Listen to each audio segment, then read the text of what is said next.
എത്ര നേരെ മോളെ ഇരുന്ന് കളിക്കണു, ഇനി പോയിരുന്ന് പഠിക്ക്. കുപ്പത്തൊട്ടിയിൽ കണ്ടപ്പോഴേ ഞാൻ പറഞ്ഞത് അവൾ എടുക്കണ്ടെന്ന് കേട്ടാ നിങ്ങള്? കുപ്പത്തൊട്ടിയിൽ എടുത്തതാ? അതെടി അവൾ തന്നെ എടുത്തേ. അതല്ലേ നീ പറഞ്ഞേ കണ്ണാക്കണേ? എന്താ പറയണേ? എന്റെ കുപ്പത്തൊട്ടിയിൽ എടുത്തതാ? അതെ മോളെ, ഒരു ദിവസം ഞങ്ങൾ റോട്ടിൽ കൂടെ നടന്നു പോകുമ്പോ കുപ്പത്തൊട്ടി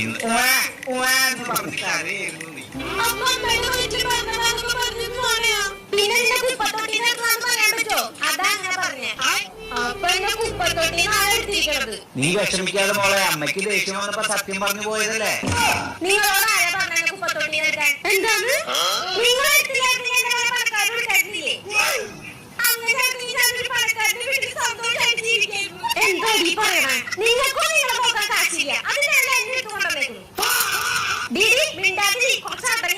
മോളെ ഒന്ന് സൂക്ഷിച്ച് സംസാരിക്കും.